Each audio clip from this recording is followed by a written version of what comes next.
قلنا فطرحة من دميرو أهل يصبح من معرفة شجرة برضو حياتنا عملي ده شوف مرة تشوفوا يدلوا على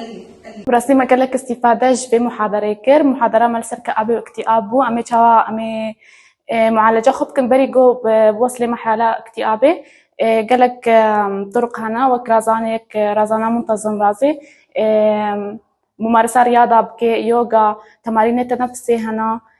مشروبات كافيين تيدا يك دوري وابكذا وخوارنا صحي جيك بخوي وكفيكي خوارنا صحي براسي أف محاضرة قالك مهمين از بهيدي ما كتش وجنيما محاضرة باتشتابكن جروبك حاضر بو الجني كرد من المحاضرة كده سر الكآبة والاكتئاب معنى كآبة واكتئاب من تخص إنه از مفهومك بجهن موا از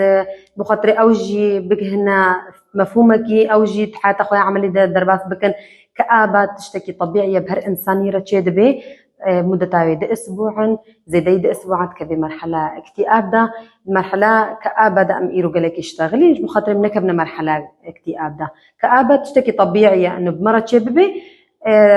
عزيزك البرد اللي ما وفاته يعني صدمك بمرض شبو أم يخو من عزل كند أسبوعة أم قالك يجرين أم قالك يقحرن تشتكي طبيعية بشتي ده أسبوعة ده إنسان أم بقري حياته خويا طبيعي يجبو إنك هذه مرحلة باش تردب كمرحلة اكتئاب ده ومحتاج درمانة ودكتورة نبي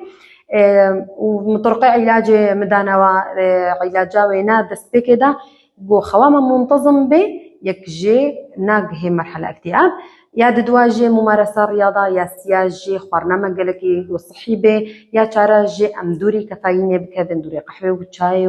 وشوكولا زيدبون وكا عربا قلت كل شيء زاد عن حد قلب لضده هرتش منتظم منه تحدي